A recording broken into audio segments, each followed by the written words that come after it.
see it. I'm past the point. All rise.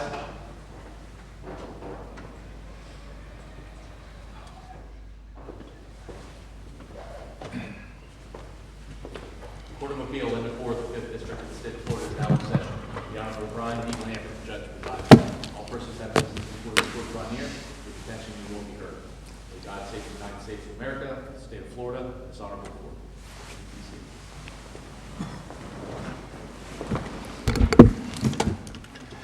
Good morning. Welcome to another session of oral argument at the 5th District Court of Appeal. As our marshal just indicated, I'm Brian Lambert. I am presiding today. Judge Harris has some family medical issues that he had to step aside here, so I stepped in to help. Glad to be here. Couple things. Let me introduce the panel for you.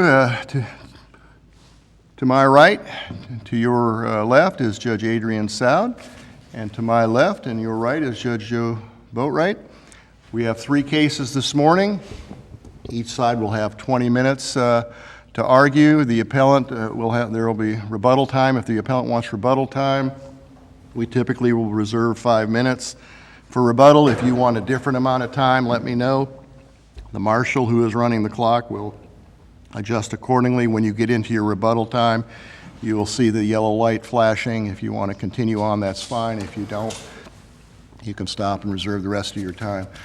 We are being live streamed on YouTube, so please, if you have any telephones or other devices that would make noise, please put them either mute or turn them off so they don't inadvertently go off during the course of the argument and interfere with either your presentation or your opposing counsel presentation or the questions from the court. Okay, as I said, we have 3 cases today. First one is case number, and today for the record is Tuesday, June 9, 2026. Ironically, 12 years ago today, I walked in the front door for the first time to take my seat on this court. So, got that going for you.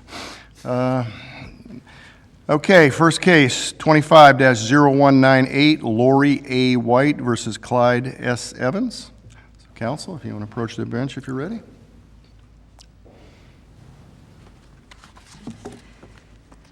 May it please the court, Rhonda Bogus for the appellant, Mrs. White. We're here seeking About 5 minutes. I do want 5 minutes for rebuttal. Thank you, Your Honor.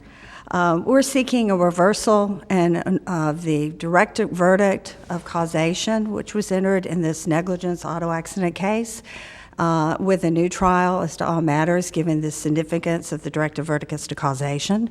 What is your exact argument regarding causation? Because I know the expert said, at least testified, that required the accident, after the accident, required some medical treatment. So where did the trial court err in granting the directed verdict in regard to causation? Like, specifically, what is your argument? The trial court granted a causation as to injury, not just as to specific diagnostic. The motion that was made was causation of injury. The trial judge granted that. Dr. Lowell was very specific in that he found no objective evidence of injury, no acute injuries on the radiographic studies.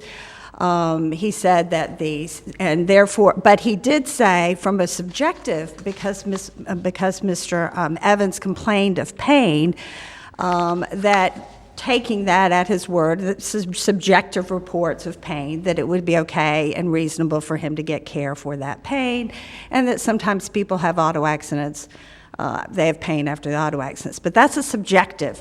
The case law is very clear. Let me just be clear. I mean, in the course of Dr. Lowell's testimony, he was asked, are you saying that in this particular case you found any evidence of injury? And he specifically testified, no, in this case, I did not. Correct. So is it your view then at that point that is a jury question? It is.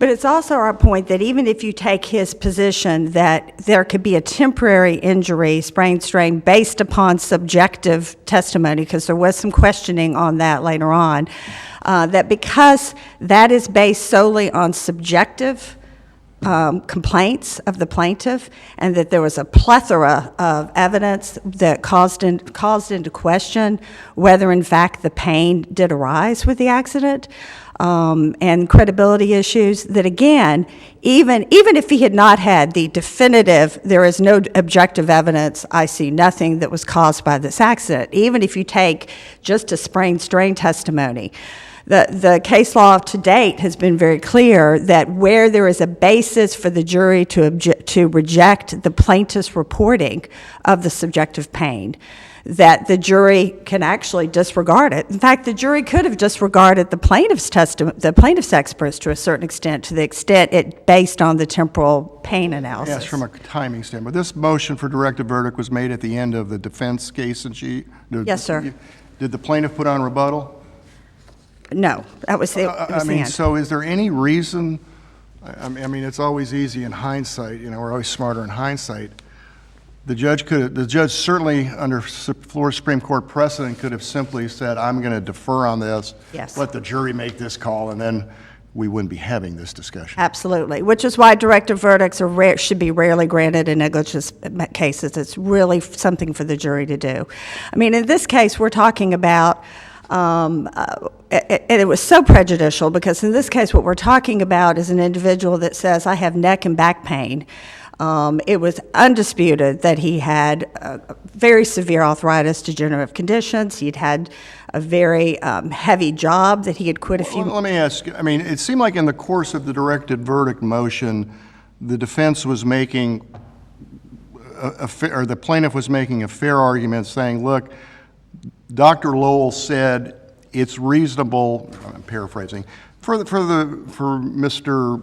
Evans to have gone to get the x-rays and MRI because he's complaining of pain. Maybe something's wrong. Right. So, and to go to the ER the next day or whenever he went, that's a reasonable thing to do. And I actually wrote an opinion in Schwartz versus Walmart that says even if there's no finding of causation, it is reasonable, that is a recoverable expense.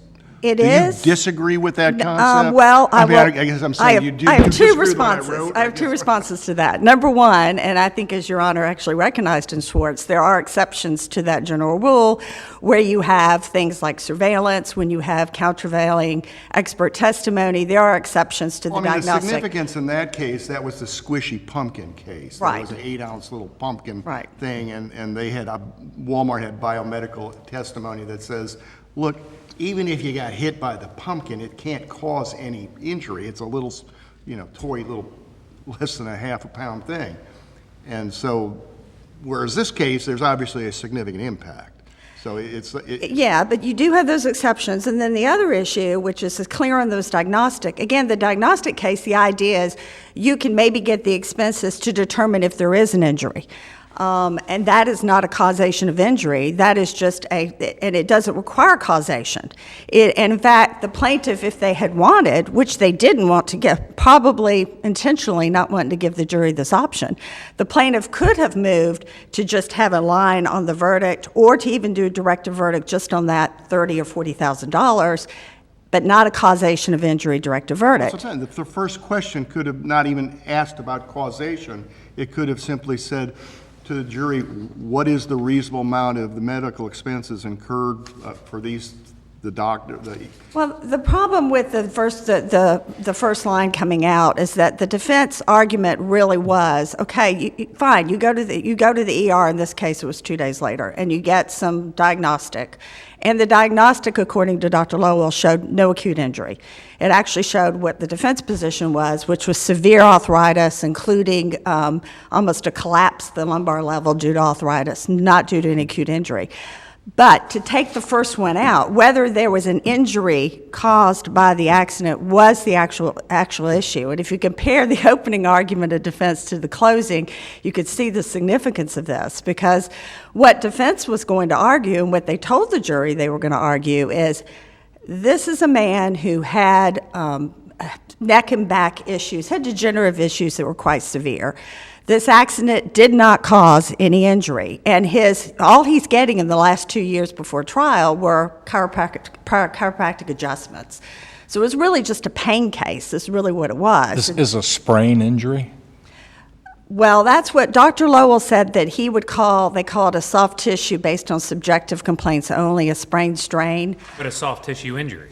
And that is, but the case law is on that, at least to date, in both Mickler, Lancheros, Wilczek, Fell, that if it's a soft tissue injury where it's solely based on the subjective complaints, which is what Dr. Lowell's would be, that if there is a basis from which the jury could decide that we do not believe that Mr. Evans' reported history of his pain is one that we find credible or that we call into doubt, that the jury, as the person there's people that are supposed to determine the credibility, could determine, we don't think his pain, neck and back pain.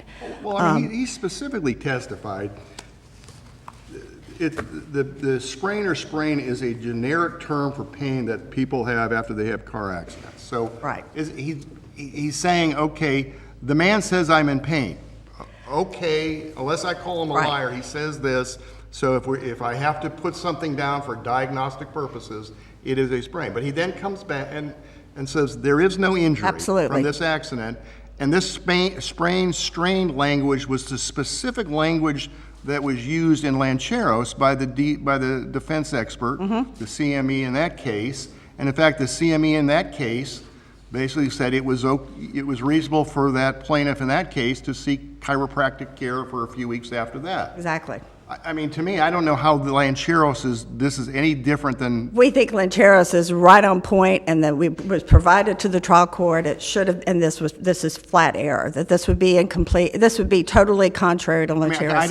I know we're not bound by Lancheros and all that, but No. I mean, I also think that there are some pretty smart appellate judges who sat on that panel right there, and basically, I'm other than the timing of this fella he had the back injury, or he went to see the doctor a year or so earlier than the accident, whereas the other fellow in Lancheros was a younger man and had seen the doctor more recently for rowing injuries. Right. I mean, the verbiage to me is identical. It is, and to in this fact- case, where the Yes. doctor there said sprain and strain. The argument made by the plaintiff there, ironically, I think him, at least the whole argument, was, okay, he said sprain, strain, it's from the accident, therefore causation's taken out of the mix, and that was flatly rejected by the 6th DCA. I agree. I don't know how we do, No. if we think Lancheros is a good position on this area of the law, obviously we're not Right. bound by it. I don't see how it's Well, the differentiated Mickler at case, all. don't forget, this court in Mickler did adopt the Lancheros. It's slightly different, but you did adopt the Lancheros analysis. And coming back to what you just said in terms of what Dr. Lowell said, he talks about the circular argument. It's actually on 807, that I can't find, if I use complaints of pain as evidence that cause pain, it creates a circular argument. I mean, it strikes me that this becomes a catch-22 in the sense that if a defendant admits negligence, which Right. we certainly encourage them to do when there's no dispute about that, if they concede there's negligence, and then if the plaintiff says, well, I suffered some pain, all doctors are going to say, well, it's reasonable to go check out why you're in pain. I mean, maybe there's some, some objective, using Lowell's terms, there's objective injury. All right, so you go and see that, and the defense expert says, well, it's reasonable to do that, then boom, causation is established as a matter of law. Well, in Which reality, strikes me as not what the status of the law is. I would totally agree, and that's our position. In fact, if the reality is, if the position is, if somebody says they're in pain, I mean, the doctors are not going to say, generally speaking, unless it's somebody that's a psychiatrist, a somatic disorder, they're typically not going to be standing up there and saying, this guy came into my office, he said he's in pain, I don't believe it. They'll say things like, on exam, I did not find any objective evidence, or the range of motion was normal. They're not making credibility decisions, and I don't think we should be requiring them to make it appropriate for them to stand up and say, I don't believe this pain history, or I don't believe, pain. This is a de novo review. I mean, I know Yes, Judge sir. Falvey, who I think is a very fine trial judge. She has a detailed order denying the motion for new trial and makes certainly good arguments as to why she denied the motion. But that being said, it's not a credibility determination. Well, I'm reading the same testimony. She may have seen it, but we're reading the same testimony and applying what this doctor said in the context of whether causation was an issue that should have been taken away from the jury. It is. Isn't that where we sit right now? Yes, it's de novo, and not only that, I mean, we're not even talking about, this is not a manifest weight, this is not abuse of discretion, it's de novo, and the case law and director verdict is you basically take all the evidence and the reasonable inferences and put them in favor of the defendant and say, could a reasonable jury have found that this continued neck and back pain for which he was getting chiropractic adjustments was not an acute injury caused by the accident, and that he would not be entitled to recover from that. After the trial court's ruling, was permanency still an issue the jury had to resolve?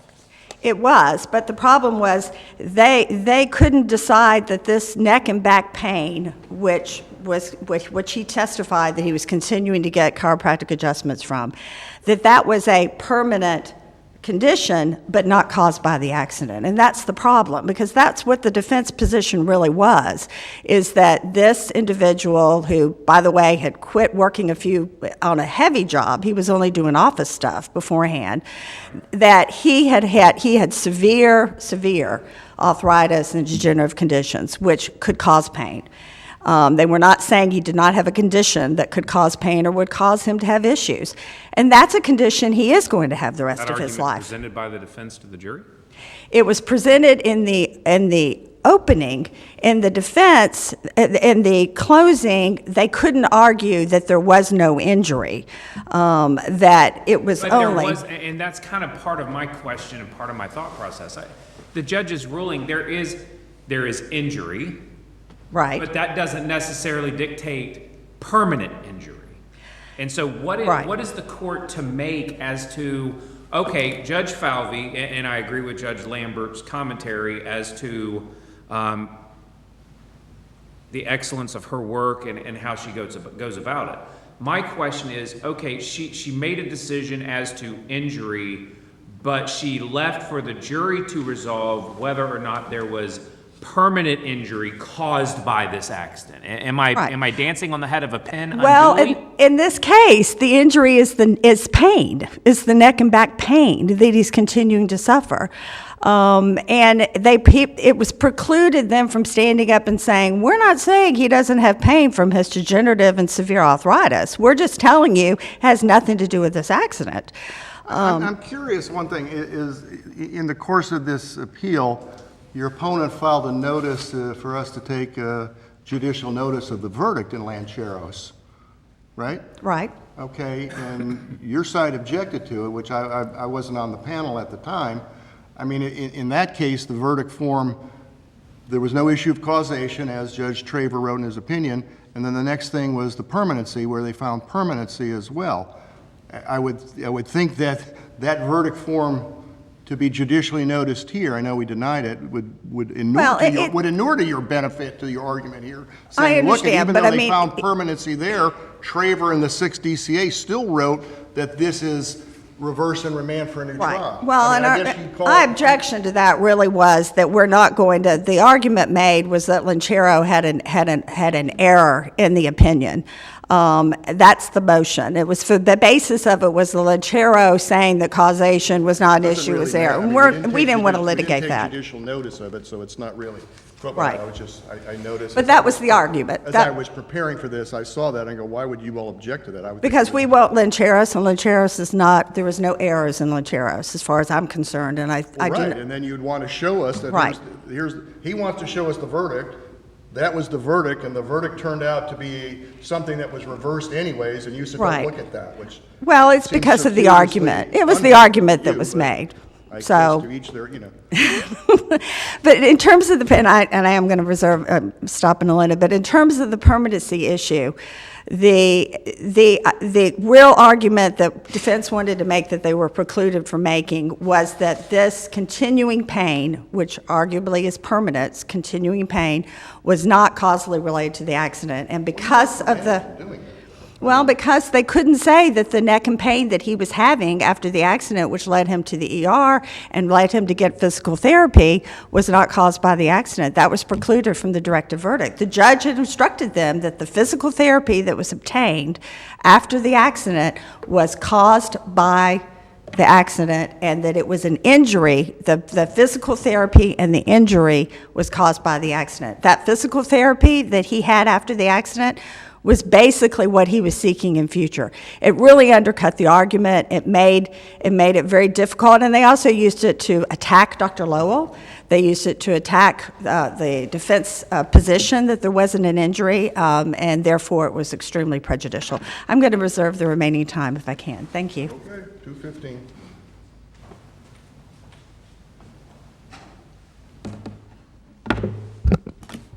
Good morning. Morning. Brian Lee representing Mr. Evans in this case. We're asking this court to affirm the trial court's directed verdict for a couple of different reasons. One is that and I've obviously been listening to the court's questions.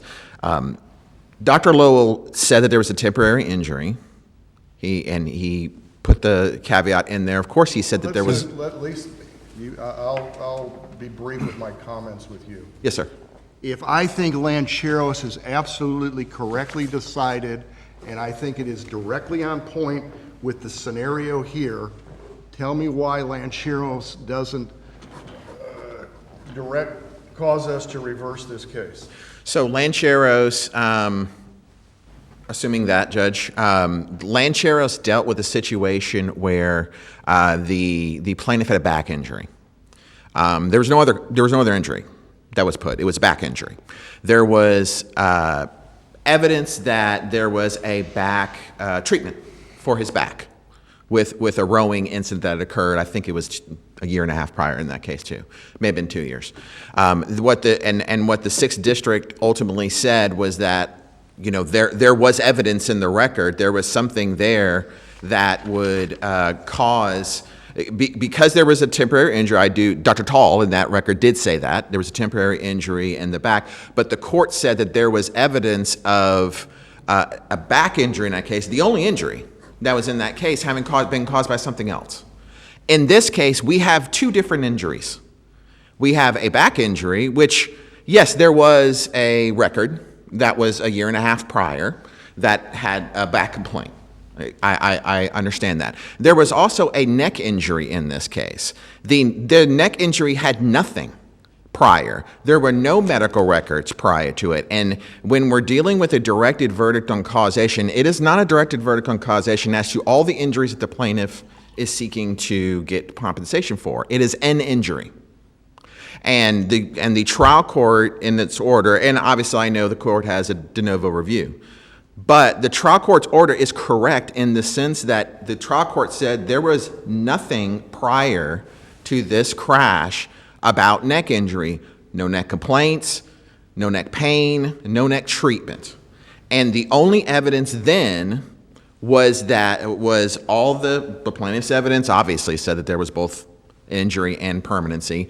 Dr. Lowell did not say, he did not testify that, well, all this pain that Mr. Evans has, actually it comes from the degenerative conditions. He didn't testify to that. What he testified to was that there was a temporary injury, and there was some visits that he went through. You keep saying temporary injury. Yes, sir. That's different than permanent injury, correct? It absolutely is, yes. Okay, so did the directed verdict, though, end up directing or causing the jury to find permanent injury when all the injury was temporary injury? It did not, because did the jury instruction clarify that? Right, the there matter? was the court instructed the jury that as part of the causation instruction that it was an injury, and I think the court even as part of the instruction said that the reasonableness of those bills and the extent of that injury, whether it was injury, loss, or damage, that was still for the jury to determine. That was part of the causation instruction that was done right after. And then, of course, the judge also gave the permanency instruction. So this wasn't a situation where the trial court directed verdict on both causation, meaning an injury, and also on a permanent injury. They argued at trial that there was no permanency. Granted, Dr. Lowell said that there wasn't a permanent injury. There was competing evidence on that. And what the jury ultimately did, the jury ultimately found that, yes, there was a permanent injury from the crash. And I make a point in my brief, of course, to say that because if there is a permanent injury from the crash, you can't have a permanent injury without an injury. And so even if this court were to find, as I've put in my brief, that that you're going to follow Lancheros, and that because there was Which we have already. which you have, and the case that the court has followed, I've distinguished it and because there was evidence, at least there's not a lot in the opinion to give me what the evidence was in that case, but this court did say there was evidence regarding the injury that was in that case. In this case, It's been the same as here. well, in this case, it's different, though, in my view, because we have two different injuries here. Yes, I can understand if this was a back injury case only, and there was the record that was out there that had back injury, and the judge granted a directed verdict, it's pretty apples to Lancheros. But this is not apples to Tell Lancheros. me where I'm wrong where this catch-22 scenario of, Yes, sir. if you admit negligence, if a defendant admits negligence and the plaintiff says, I have pain, and wherever I have pain, whatever part of the body he or she has pain, and the CME says, well, that's fair, if you complain of pain, you ought to go see what's causing your pain. And that seems to me then, if I understood the argument made in Lancheros, which seems to be the argument being made here, is therefore legal cause has been established because the CME doctor said it's reasonable to find out why you have pain. And those are reasonable expenses to incur. That seems to then take causation out of any equation, absent the squishy pumpkin case where it says you really can't have pain when the feather hits you. Well, and I think that's the key, Judge, is what you just talked about and what you talked about your case, obviously, that you know very well. The key in that case, I think Schwartz, if I'm not mistaken. Schwartz versus Walmart. Was that there was a biomedical expert that said you couldn't have gotten any injury Right. from this. And there was obviously those kind of things there.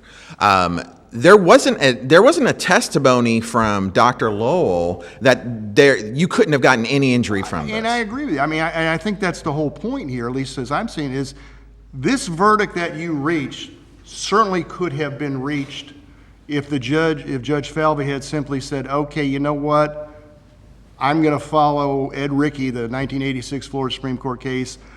We're at the end of the case. I'm going to let the jury decide, and Sure. I can always fix it after the fact if they come out with something I don't think is supported by the evidence.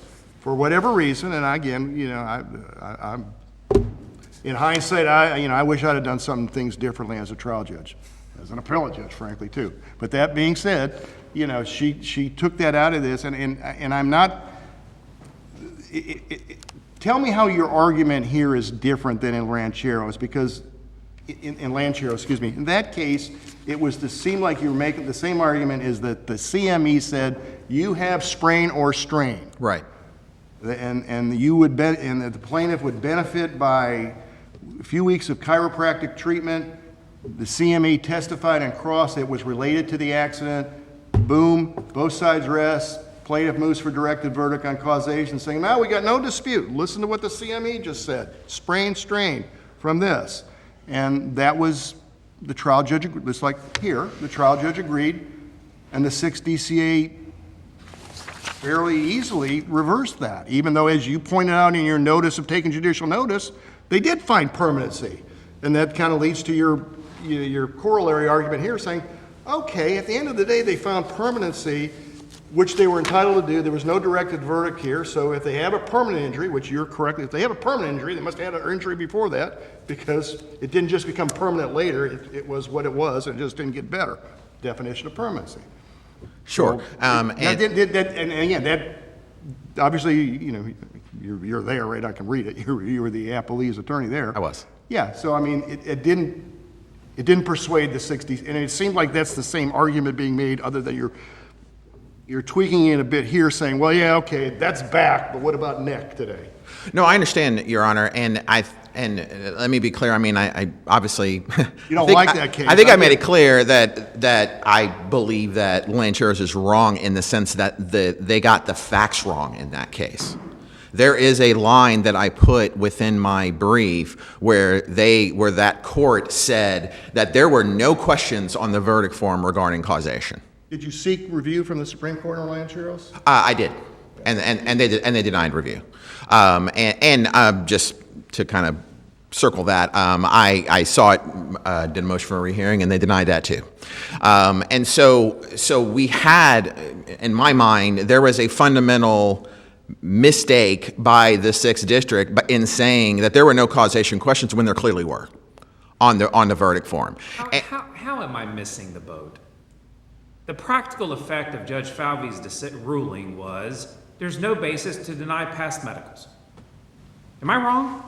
At least In at other least for words, those three. With you know. Dr. Lowell's testimony, okay, you want to go get treatment, you're making subjective complaints of pain, and I think, I don't know if he used the word subjective, but that's clearly the force of his testimony. And so we, and I'm paraphrasing loosely, we slap a label of strain sprain. That seems a little loose to me, honestly, but that's neither here nor there. That's his testimony. Then if Judge Falvey makes the decision to say, I'm directing a verdict on causation, not permanency. Right. But on causation for an injury, Right.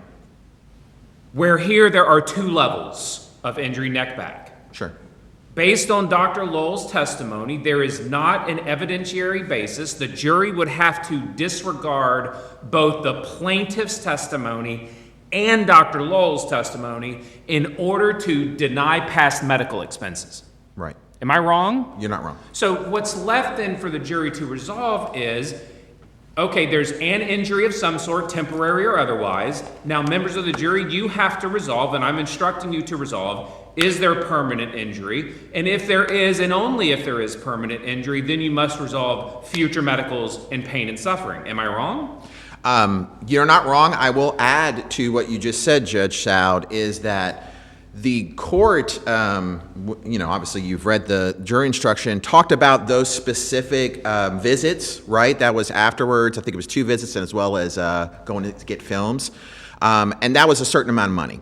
And the court said, those 3 have been established by the evidence, basically. We went far past that here. Well, no. Far past that, because the verdict form, you don't get to permanency until you get to all the other economic damages, the loss of future earning capacity, all these other things where there is a directed verdict as to causation when the Dr. Lowell says this man has no injury from this accident. Now, the jury can reject that if they choose, but that my colleagues are talking about permanency, I think that's neither here nor there. I think it was, she left that to the jury. But the problem is, before you ever get there, there is significant damages awarded because the judge directs that it has been caused by, that these are damages you can award because there's causation, when really how it was framed by your trial counsel, correctly, frankly, in my view, was, okay, Lowell said these 2 or 3 specific items. Go get your MRI to see what's wrong with you. Go to the ER if you're still complaining of pain. Those are recoverable irrespective of causation, which is what I said in Schwartz, and which I thought Edwards said later on in I can't remember the game he wrote, and that to me would be fair game. But when the verdict then, before we ever get to permanency, the jury is reading that saying, well, they are telling me these things are caused. And as Judge Traver points out, unsurprisingly, they return verdicts about that, just like they did in Mr. Burke's case. So, I mean, I get what your argument is. Sure. I can't reconcile. This was an easy out, 2 ways. You could have simply waited, not you, but the judge.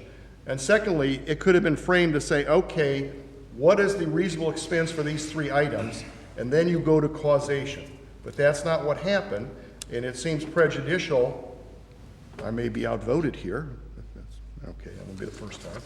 But, that seems prejudicial here to then, the jury is, I'm trying to picture with the jury. They're told by that judge, these things are all caused by this accident. Even though they're hearing the doctor saying, this man has no injury. That's his words. I mean, he qualifies it by calling it sprain, strain, all right, well, they say you're in pain, so that's what we call it. To me, this, again, when we look and say, these should rarely be granted in negligence cases, and there is a constitutional right for all parties to a jury trial, absent, obviously we have a summary judgment, we all understand that.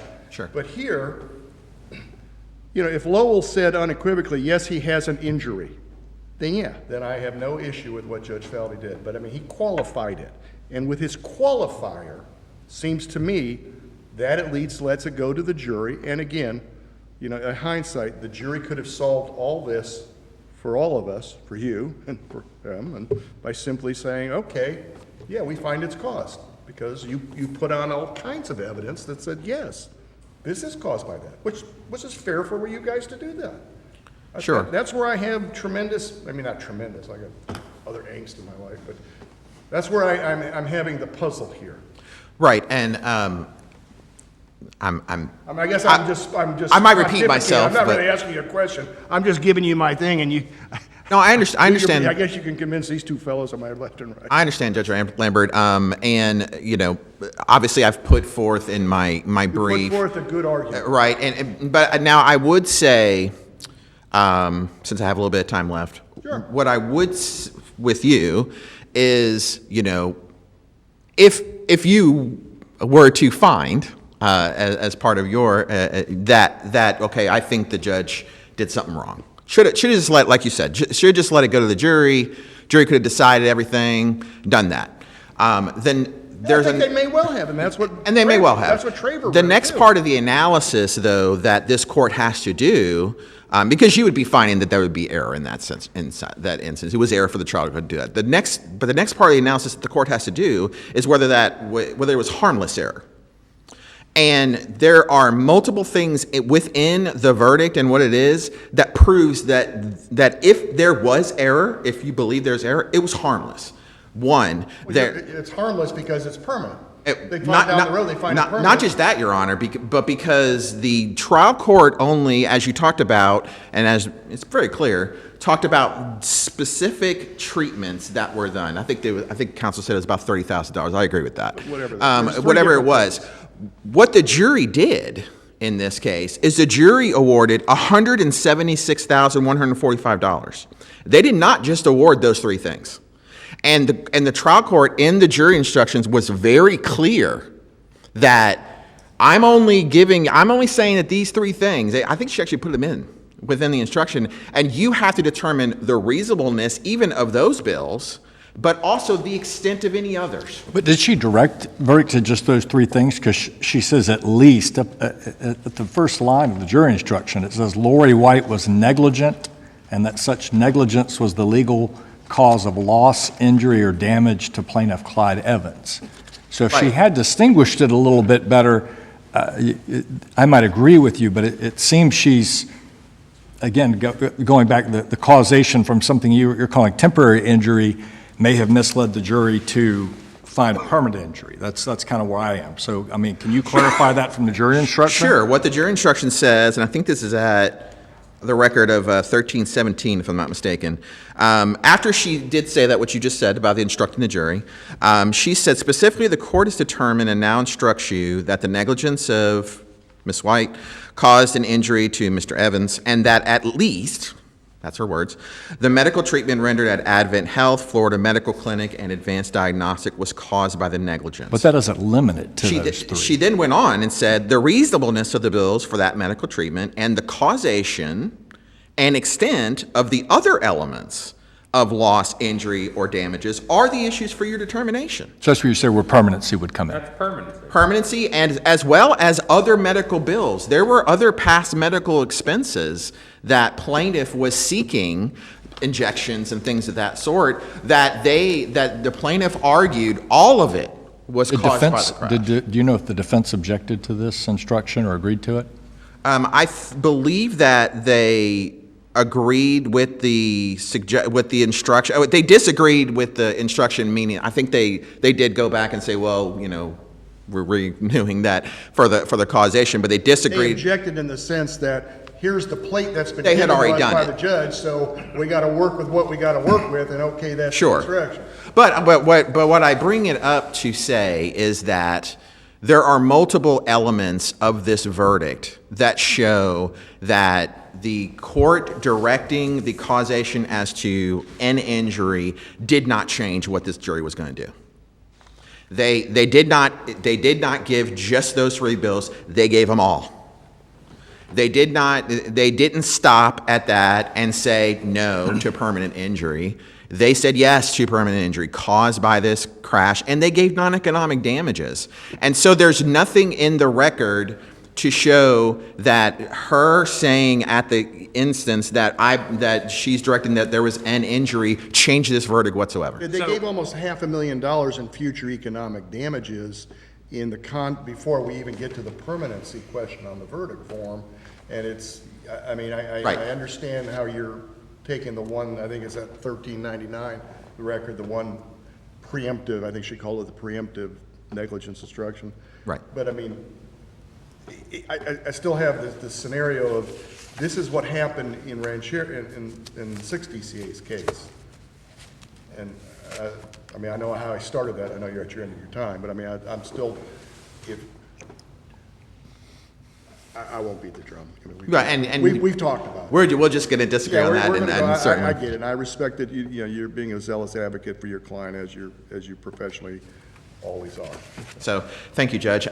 We would ask that the court affirm this verdict. Thank you. Thank you, Mr. Lee.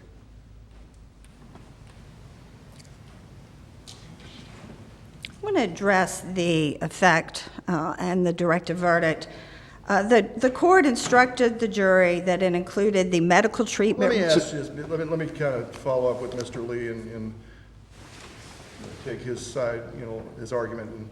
All right, I think if I'm paraphrasing him, and I'm sure he'll be more eloquent than what I'm about to say, all right, put the back aside. You still got the neck, and there's no evidence of any pre-existing medical treatment for the neck.